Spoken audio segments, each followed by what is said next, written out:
Boa tarde. Hoje, quarta-feira, 5 de fevereiro de 2014. O RN Acontece está começando na tela da Band. Polícia impede roubo à caixa eletrônica em Nísia Floresta. Os bandidos fugiram largando os explosivos na agência bancária. Secretaria de Saúde faz alerta sobre a epidemia de dengue em municípios do Rio Grande do Norte. Bloco dos Excluídos, PT de Fátima e Mineiro, sentará amanhã com o PSD de Robson Faria para discutir chapa majoritária. Tribunal de Contas do Estado suspende novamente a licitação do lixo na capital. O analista ambiental Marcos Freire, da CAERN, é o nosso entrevistado nesta quarta-feira. Agora, no RN Acontece.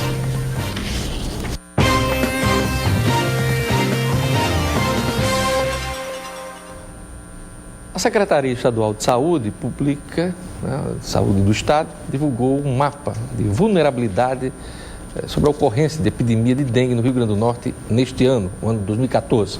Segundo os dados, houve um aumento de 30% na quantidade de mortes por causa da doença. A reportagem é de Rayane Guedes. Em todo o ano de 2013, a Secretaria de Saúde do Rio Grande do Norte identificou quase 20 mil casos de dengue no estado. Cerca de 10 mil deles foram confirmados. Hoje, dos 167 municípios potiguares, 107 apresentam incidência alta da doença. E 43 deles chegaram perto de entrar em uma nova epidemia, incluindo a capital Natal. O Brasil fechou o ano de 2013 com mais de 1.400.000 casos de dengue confirmados. Os números da doença vêm caindo na maioria dos estados brasileiros. No Rio Grande do Norte, por exemplo, foram 30% a menos do que em 2012. Mesmo assim, o número de mortes por causa da dengue por aqui aumentou. Foram 50 mortes com suspeita de dengue, sendo que apenas 26 foram confirmadas. O número, mesmo assim, é 30% maior do que no mesmo período em 2012. Para a coordenadora de vigilância epidemiológica, existem 2 motivos que podem ter colaborado com esse aumento. Um deles é a quantidade de tipos diferentes do vírus circulando. Existe um fator biológico, que é intrínseco ao ser humano, que é quando o paciente ele desenvolveu já algum tipo de dengue, um dos 3 tipos, e no caso, se ele desenvolver a segunda vez, a probabilidade de que ele tenha alguma forma grave, tem alguma gravidade com a dengue, é uma probabilidade maior. Então, isso já pode elevar a questão do aparecimento de casos graves e também de óbitos. O outro motivo seria a ausência de investigação dos sinais da dengue. Por isso, ela reforça, mesmo em anos que não há epidemia, profissionais da saúde e pacientes não podem relaxar. Este infectologista, no entanto, discorda. Para ele, não há falta de dedicação profissional, e sim estrutura para atender os pacientes. É que as pessoas tinham morrido também por uma limitação da assistência à saúde dessas pessoas. Dificuldade de acesso ao serviço de saúde, dificuldade de realização de exames, dificuldade de realização de hidratação. Isso tudo pode contribuir para quando uma doença fatal ocorra, as pessoas venham a morrer. Olha, a Tribuna do Norte estampa hoje na sua manchete principal que os municípios de Natal, Macaíba e Parnamirim, na nossa região metropolitana, estão com deficiência de pelo menos 326 agentes de endemias para combater o mosquito da dengue. Ou seja, estes municípios precisam contratar mais agentes de endemias. O que me preocupa é que os vereadores de Natal estão em convocação extraordinária para regularizar, entre outros projetos, a situação dos atuais agentes de endemia. Não há previsão de contratação de novos agentes de endemias. Portanto, a capital do estado vai continuar com a deficiência apontada pela Secretaria Estadual de Saúde. A Prefeitura de Natal e as demais prefeituras da região metropolitana precisam se pronunciar sobre o alerta de nova epidemia de dengue aqui no estado do Rio Grande do Norte, principalmente na região metropolitana de Natal. E fica a pergunta: temos ou não números suficientes de agentes de endemia para combater o mosquito da dengue, hein? Precisamos da resposta antes que boa parte da população comece a adoecer.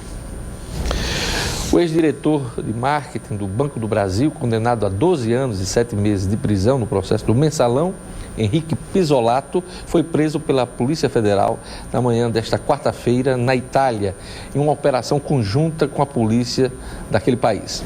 Pisolato era considerado foragido, inclusive procurado pela Interpol, com foto do mesmo enviada para todas as polícias do mundo em um sistema chamado de difusão vermelha, e estava foragido desde novembro do ano passado. Pisolato se sustentava na dupla cidadania que possui para tentar um novo julgamento na Itália e, por isso, não teria se entregado à justiça brasileira depois que foi condenado no processo do mensalão. Para isso, é preciso que agora o Ministério da Justiça do Brasil peça a extradição de Pisolato, segundo as leis italianas, que não prevê a entrega de um nacional seu a qualquer outro país, que é o caso de Pisolato. Ele tem dupla nacionalidade, Brasil e Itália. Vamos aos destaques dos jornais locais nesta quarta-feira, 5 de fevereiro de 2014.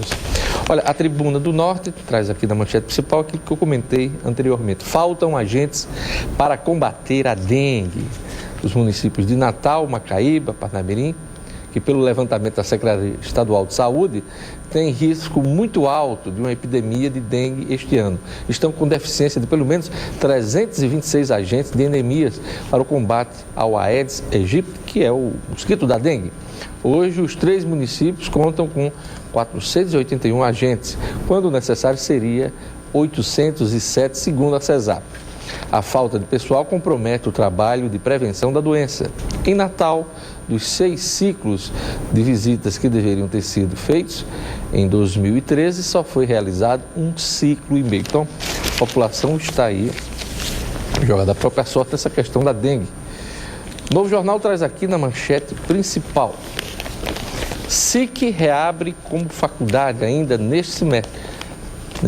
Olha, o SIC é o Colégio Imaculada Conceição, né? Instituição privada, compra prédio onde era o Colégio Imaculada Conceição para torná-lo seu campus central e passar a oferecer cursos ainda no primeiro semestre. É o destaque do Novo Jornal. Em Mossoró, as manchetes são essas aqui. Olha, o moçoroense estampa na manchete principal: folha da Prefeitura Municipal de Mossoró prestes a estourar limite de responsabilidade fiscal. Balanço de 2013 aponta que 53,66% da receita líquida do município está comprometida com o pagamento da folha. O Jornal de Fato destaca na manchete principal: empresas querem porto em Porto do Mangue. Empresas que atuam nos setores de energia, mineração e infraestrutura querem participar juntas do projeto de construção do porto privado em Porto do Mangue. Pelo menos 6 empresas estão unidas e querem sua operação em 2015. A Gazeta do Oeste estampa na manchete principal: policiais são indiciados pela morte de estudante. 2 policiais militares, sendo um deles o oficial do dia, que comandou a operação que terminou na morte do estudante José Fernandes Castelo, de 19 anos, fato ocorrido no dia 13 de abril do ano passado, foram indiciados criminalmente. Um dos PMs está sendo apontado como autor do disparo que vitimou o estudante, e o outro policial poderá responder pelo artigo 166, que se refere à adulteração da cena do crime. E nesta quarta-feira, 5 de fevereiro, o portal de notícias No Minuto destaca: complexo viário do Gancho de Igapó terá 2,3 quilômetros. A empresa ou consórcio que vier a vencer a licitação terá prazo de 720 dias a partir da emissão da ordem de serviço para concluir a obra. Também é destaque no Minuto: médica cubana deixa o Mais Médicos e diz que vai pedir asilo no Brasil.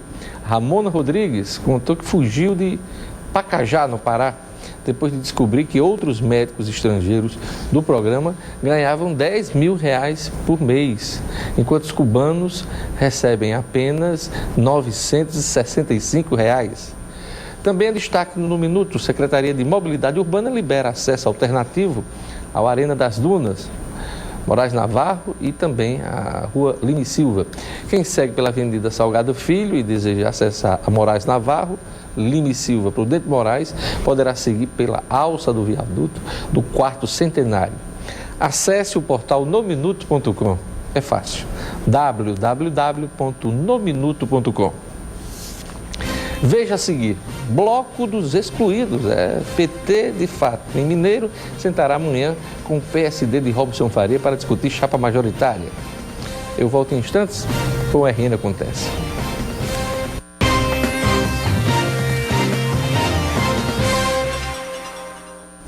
Há 8 meses das eleições, já é grande a corrida a cartórios eleitorais por todo o país. Mais de 400 cidades do país estão fazendo o chamado recadastramento biométrico. Isso vai permitir a quem for votar no dia 5 de outubro se identificar apenas com as digitais. A estimativa da Justiça Eleitoral é que aproximadamente 21 milhões de eleitores votem com o sistema biométrico nas eleições deste ano. A terceira etapa do recadastramento vai até maio.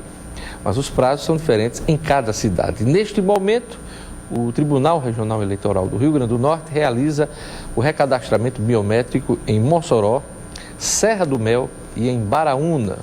O atendimento da revisão biométrica de Mossoró está sendo feita no Fórum Celina Guimarães, no Conjunto Abolição 2. Em Serra do Mel, na Escola Padre José Anchieta e em Baraúna, na Câmara Municipal da cidade. Para maior conforto, o eleitor pode agendar o seu atendimento através do site do TRE. Anote aí, www.tre-rn.jus.br. Eu vou repetir, www.tre-rn.jus.br. Em Natal, o recadastramento biométrico foi realizado no ano passado. Quem não fez o recadastramento teve o título cancelado. Mas há uma luz do fim do túnel para você que está sem título, hein? O eleitor pode fazer a regularização eleitoral até o dia 7 de maio. O prazo foi aberto em 7 de janeiro e vai até 7 de maio. Se você ficou sem título em Natal, corra, aproveite a chance. Vem aí o Bloco dos Excluídos na eleição do Rio Grande do Norte. Há um mês do Carnaval, eis que surge o Bloco dos Excluídos na sucessão estadual. Os dirigentes do Partido dos Trabalhadores, do Partido Social Democrático, combinaram uma reunião para amanhã, no final da tarde. Na pauta, a formação de uma chapa majoritária. Excluídos, aliás, no caso do PT, excluído dos planos do PMDB para o Senado, o PT quer encontrar um parceiro para a deputada Fátima Bezerra, cada vez mais candidata à Câmara Alta, como é chamado o Senado. Excluído dos planos de todos, o PSD tenta encontrar uma alternativa para a candidatura de Robson Faria ao governo, que já mira um plano B, como declarou em entrevista recente ao jornal Tribuna do Norte. A chapa Robson e Fátima é possível, mas se mostra pouco provável no nascedouro. Um desconfia das reais intenções do outro. Os petistas, por exemplo, têm sérias dúvidas sobre a disposição de Robson Faria a abraçar uma candidatura majoritária sem o guarda-chuva de governo e sem recursos, recursos destes governos e dos grupos. Um petista me perguntava na semana passada, será que Robson vai tirar dinheiro do próprio bolso para bancar a campanha eleitoral? Indagava um petista. A trajetória política do vice-governador é marcada pela sombra das oligarquias e pelas benesses dos governos. Já a turma do PSD desconfia que o PT vai se dobrar ao PMDB a mando da Executiva Nacional do partido, que está mais interessada na troca de comando na Câmara dos Deputados. Se Henrique Eduardo Alves for candidato do PMDB ao governo, o caminho está livre para um petista sentar na cadeira que Henrique ocupa hoje em Brasília. O PSD também desconfia que Vilma de Faria pode sair candidata ao governo e pode puxar o PT para a chapa majoritária. Isso também é possível. Portanto, o clima de desconfiança é maior que o desejo de as legendas firmarem um pacto com vistas ao pleito deste ano. Diante da exclusão imposta pelo PMDB todo-poderoso, só resta ao PT e ao PSD conversarem. E é isso que os representantes das duas legendas farão amanhã, mesmo sabendo que tudo ainda está bastante nebuloso. Reclamações em 2013, ao todo foram mais de 13% a mais de registros que em 2012. As empresas telefônicas ainda lideram a lista. A reportagem de Camila Savana. O setor de telecomunicações superou o bancário em 2013 e liderou o ranking de atendimentos do Procon em São Paulo. Ao todo, foram mais de 75 mil registros, 13,18% a mais do que em 2012. Já o número de demandas contra os bancos teve queda de 10,74%, registrando mais de 66 mil. O setor de microcomputadores, produtos de informática que não apareciam no ranking em 2012, ficou na 4ª posição. A telefonia é um problema recorrente. É público e notório que a telefonia aqui no estado do Rio Grande do Norte ela não funciona. Se você tenta fazer uma ligação, por exemplo, às 18 horas, você praticamente fica impossibilitado de realizar essa ligação. Então, assim, o PROCON ele está atuante, a gente está em fase de confecção de uma ação civil pública, que nós deveremos estar ingressando nos próximos dias, para tentar coibir essa lesão aos consumidores. Então, as empresas de telefonia, a gente entende que elas já deveriam ter melhorado seu sistema há muito tempo e essa lesão e essa afronta ao CDC, ela é cada vez recorrente e o PROCON está atuante e a gente vai agir. Aqui no Rio Grande do Norte, por exemplo, a operadora de telefonia celular TIM foi condenada pela Justiça Federal a pagar 10 milhões de indenização por danos morais coletivos. A condenação se deu por falhas na prestação de serviços aos clientes. O Tribunal de Contas do Estado suspendeu mais uma vez o processo licitatório da Companhia de Serviços Urbanos de Natal Urbana para a contratação de empresa responsável pela limpeza pública da cidade. O auditor Cláudio José Freire Emereciano suspendeu o processo ao acatar um pedido do Sindicato das Empresas dos Veículos e Bens Móveis do Rio Grande do Norte, alegando irregularidades no edital. A Urbana e a Procuradoria-Geral do município de Natal ingressaram ontem mesmo com recurso de agravo contra a decisão do auditor. A Câmara Municipal de Natal realizou hoje de manhã uma audiência pública para discutir o programa de modernização da administração, o PMAT, que prevê empréstimo de 51 milhões de reais junto ao BNDES para a construção do futuro centro administrativo da Prefeitura de Natal e também a sede do Legislativo. A votação da matéria, em primeira discussão, deve ocorrer amanhã. Agora, à tarde, os vereadores vão votar, em regime de urgência, o aumento de 8% para os servidores do município. Os vereadores ainda vão votar, na convocação extraordinária, a criação de 800 cargos na SENTAS, Secretaria Municipal do Trabalho e Ação Social, e a regularização dos agentes de endemia, que eu fiz referência no bloco anterior. A convocação dos vereadores segue até o dia 12 deste mês. A falta de privacidade colocou Natal na lista dos excluídos para centros de treinamento na Copa do Mundo. Veja a reportagem de Camila Savana. O comitê organizador local da Copa do Mundo divulgou a lista final dos centros de treinamentos escolhidos pelas 32 seleções que vão disputar a competição. Mesmo sendo uma das cidades sede do Mundial, Natal ficou de fora da escolha. Entre as cidades que vão sediar os Jogos da Copa do Mundo, apenas Belo Horizonte, Curitiba, Rio de Janeiro e São Paulo vão abrigar os times. São Paulo foi o estado mais requisitado, escolhido por 15 seleções. Questionado sobre o que levou Natal a não ser escolhida, o titular da Secretaria Municipal da Juventude, Esporte, Lazer e Copa do Mundo, Luiz Eduardo Machado, disse que mesmo não sendo CT, os campos de Natal serão sedes de adaptação para os times. Nós vamos ter aqui, nós já temos, na verdade, 2 centros de treinamento que é para receber essas 8 seleções, vamos jogar aqui, na véspera dos jogos. Né? Por exemplo, uma seleção X vai ficar hospedada em São Paulo. Então ela vai sair de São Paulo, vai vir jogar em Natal, provavelmente chega aqui 2, 3 dias antes, treina durante esses 2, 3 dias e joga, e no dia seguinte provavelmente ela vai voltar para São Paulo. Natal tem 2 campos que estão à disposição para treinamentos. O Frasqueirão, que é a sede do ABC Futebol Clube, e o da Universidade Federal do Rio Grande do Norte. A polícia impediu um roubo de caixa eletrônica em Nísia Floresta, na região agreste do estado. O fato ocorreu na madrugada desta quarta-feira. De acordo com a Polícia Militar, o alvo seria a agência do Banco do Brasil, mas os bandidos se assustaram com a presença dos policiais que patrulhavam o local e fugiram sem concluir o plano de roubo. Hoje de manhã, uma guarnição da PM isolou o local para aguardar a chegada de peritos em explosivos. A dinamite foi abandonada pelos bandidos. Lutas clandestinas se espalham pelo país, colocando em risco a vida dos competidores.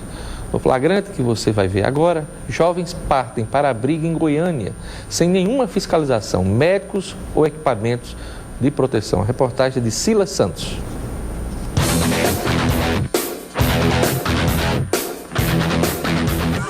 As imagens mostram homens, mulheres e até adolescentes em uma competição de MMA no último sábado, em um terreno no bairro de classe média de Goiânia.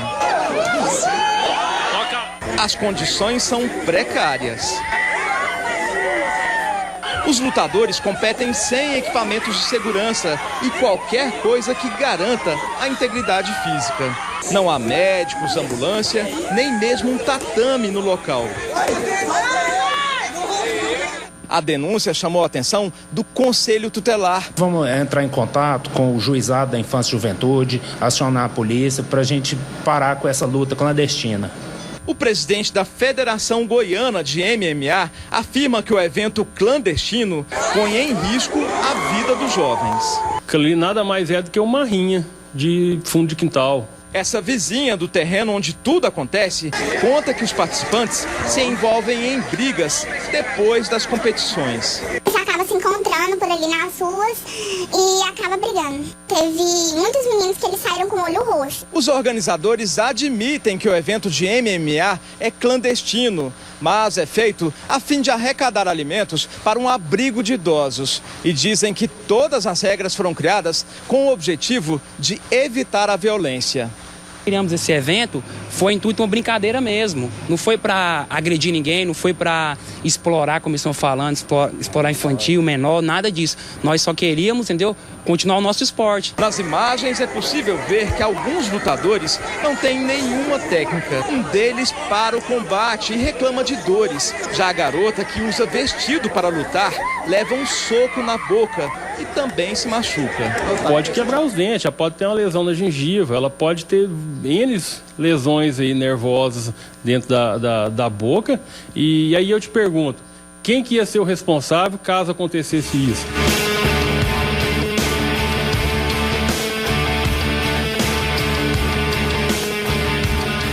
No ano passado, a Band exibiu reportagens especiais mostrando que não existe regulamentação para o MMA no país.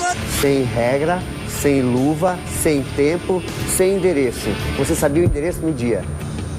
Eu já lutei fora do ringue, em cima de grama, na grama, no jardim. A luta ainda não foi reconhecida como esporte. No Congresso, projetos para criar regras em eventos como esse estão parados, sem previsão de votação. Independente da lei, hoje a Secretaria de Saúde, de Esporte, dos municípios já pode se juntar, criar uma norma do próprio município. Enquanto isso não acontece, as brigas nos tatames clandestinos resultam numa legião de atletas com sequelas graves. Eu quebrei a canela em 2 lugares. Eu fraturei a tíbia aqui no meio e aqui próximo do tornozelo. Na hora, não sei se era médico, o que era. O cara subiu no ringue, olhou minha perna e falou, não tem nada, tá tranquilo. O povo quer ver sangue. Onde tá?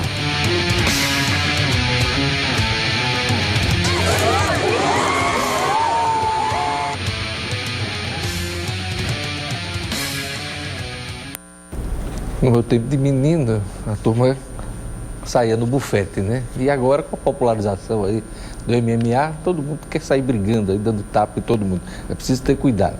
Praticar o esporte dentro das condições apropriadas, né? Olha, agora falando da luta de verdade, né? O UFC iniciou hoje a venda dos ingressos para a edição do dia 23 de março, que vai ser realizada no ginásio Nélio Dias, na Zona Norte de Natal. Os tickets podem ser adquiridos por meio do site, anota aí, www.ticketsforfun.com.br e em todos os pontos de venda credenciados. O início do card está programado para as 16 horas e 30 minutos e a luta principal, né, card é a luta, né? O card principal terá Maurício Shogun e Dan Henderson como luta principal da noite, às 20 horas. O valor dos ingressos varia de R$ 90 a R$ 900. Olha, os bilhetes estarão disponíveis para os seguintes setores, anote aí. Arquibancada A, R$ 240, a meia entrada R$ 120.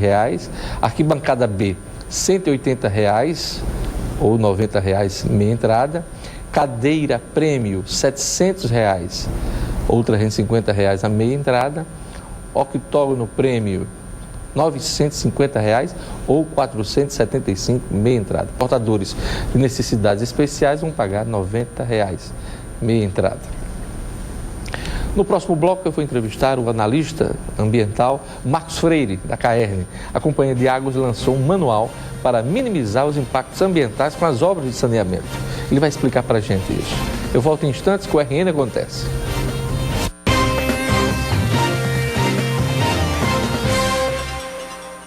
A CAERN, Companhia de Águas e Esgotos do Rio Grande do Norte, lançou um manual para reduzir os impactos causados pelas obras de saneamento no estado. São mais de 70 em todo o Rio Grande do Norte. As informações servem para o corpo técnico da CAERN, mas também para as empresas terceirizadas, órgãos ambientais, Ministério Público e secretarias municipais de meio ambiente. Meu convidado é o autor da obra, um dos autores da obra, o analista ambiental Marcos Freire. Boa tarde, Marcos. Boa tarde, Diógenes. Por que a importância de fazer um manual para orientar não só a CAERN, o seu corpo técnico, mas também o público externo em relação a essas obras? Então, a priori, com o grande volume de obras que hoje vem ocorrendo no estado, na área de saneamento, isso, graças a Deus, né, passamos muito tempo sem grandes investimentos e hoje podemos contar com esses investimentos e que logo teremos, por exemplo, Natal 100% saneado, né? Então, toda a obra, seja ela qual for, e também a operação e manutenção de rotina da CAERN, de outras empresas, gera transtornos e gera adversidades ambientais. Aliás, falar em transtorno, nós estamos vivendo isso com as obras de mobilidade aqui em Natal, né? Você quase não chega aqui para a entrevista por conta dos engarrafamentos, aí a cidade está travada. Eu quero até agradecer ao motorista Wilson da CAERN, que fez milagre para chegar aqui. Mas assim, para minimizar esses transtornos dessas obras, o impacto, quer dizer, foi necessário esse manual. Sim, então, nesse manual eu trago, né, vários tipos de situações que ocorrem, né, desde o desmatamento de uma área até a correção do solo, instalação de estruturas, obras de operação e manutenção, e explico como ocorrem esses impactos, oriento como sanar os impactos, né? E no final do manual eu trago uma série de medidas mitigadoras que servem, né, como um caderno de encargos para a companhia, para que ela possa orientar os fiscais, os técnicos que acompanham essas obras diariamente, a conduzi-las gerando o mínimo de transtorno à população e ao meio ambiente. Vamos citar um exemplo, um caso prático, um problema e qual seria a melhor solução. Vamos lá. Por exemplo, uma obra de uma adutora, por exemplo, né? Então, ela vai gerar um desmatamento ali onde ela vai passar e no manual diz que após a obra, né, a empresa teria que recuperar uma área similar com o mesmo tipo de vegetação que ocorre naquela área. Isso, o tipo de desmatamento pode gerar inúmeros impactos ambientais e eu explico aqui até de certa forma complexa, mas é justamente provocando o leitor a refletir sobre esses impactos, porque muita gente acha que, não, é obra, é bom, tudo, mas gera transtorno, embora temporário, né?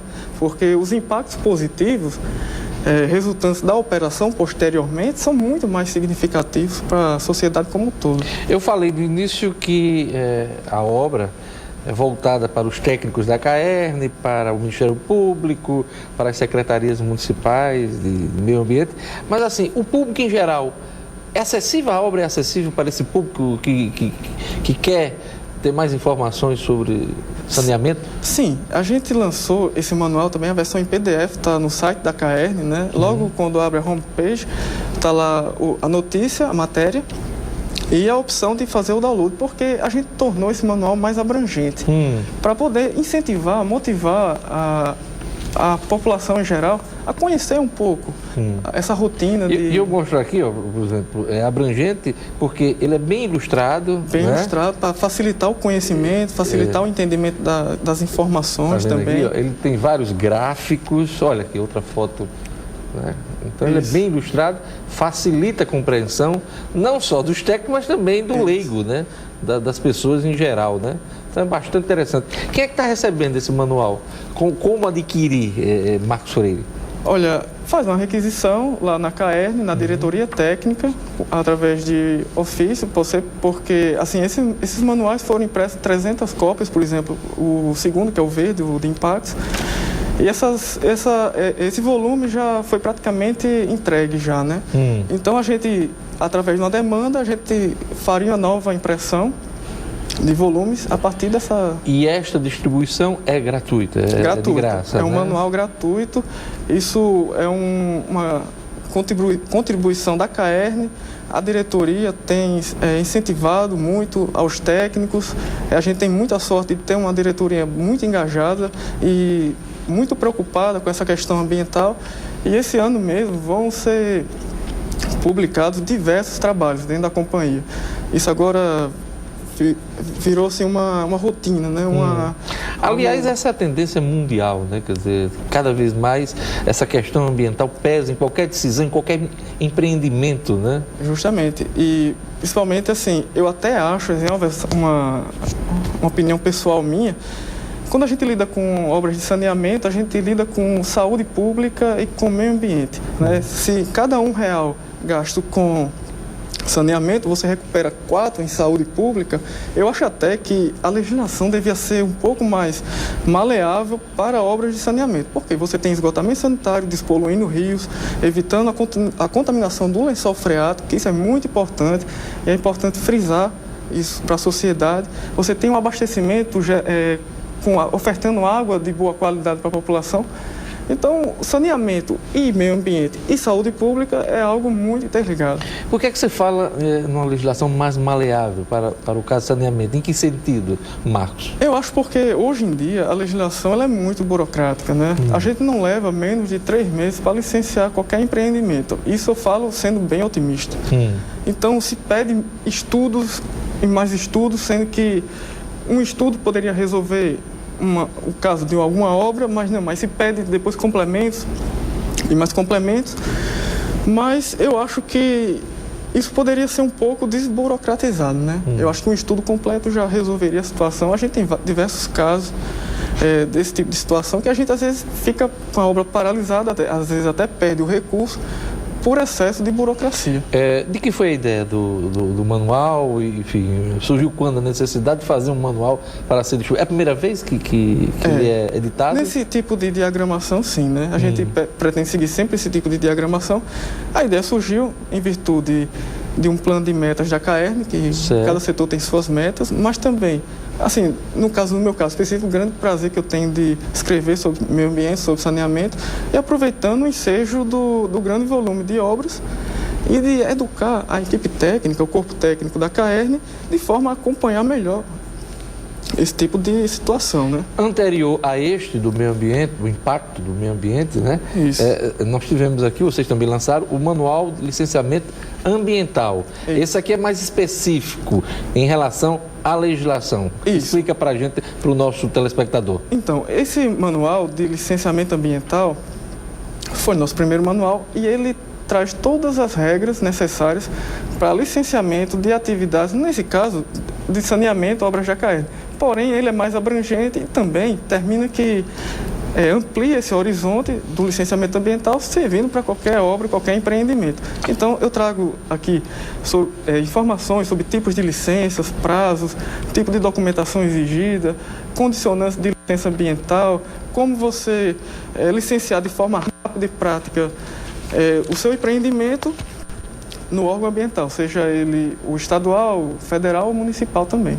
Um material muito interessante para os estudantes de direito, inclusive, né? Quem está na faculdade, nas universidades aí, acompanhando, pagando matéria de meio ambiente e tal, ambiental, pode acompanhar e aproveitar aqui as informações que temos aqui no manual de licenciamento. Licenciamento esse, como o Marco disse aqui, demora às vezes muito, né, para sair, né? E eu aproveito até, Diógenes, só rapidamente para informar que esse licenciamento ambiental está sendo utilizado, esse manual, em até dissertações. Já pessoas procuraram gente informando que estava citando ele justamente na área de direito. Certo. E em outras áreas também. E ele está sendo divulgado, o primeiro manual de licenciamento, o azulzinho, né? A nível Nordeste já, né? Pelo site do Conselho Regional de Biologia. É isso aí. E lembrando, aqui, antes de encerrar a entrevista com o Marcos, que são 70 obras em todo o estado, né? Só em Natal, um volume aí de 500 milhões de reais de investimentos, né, do governo do estado. De forma a universalizar 100% esgotamento sanitário em Natal em breve. É isso aí. Natal, que historicamente tem 30, se eu não me engano, cerca de 30% da área saneada. Marcos Freire, analista ambiental da Caixa, muito obrigado por sua presença aqui no nosso programa. Eu que agradeço. Olha, o RN Acontece ficando por aqui. Assista a reprise do programa logo mais no portal No Minuto. Eu gostaria de mandar um abraço hoje para o deputado Fernando Mineiro, um abraço também para Liege Barbalho, um abraço também para o promotor Fernando Vasconcelos. Turma que acompanha nosso noticiário. Obrigado pela audiência. Até amanhã, aqui na Band.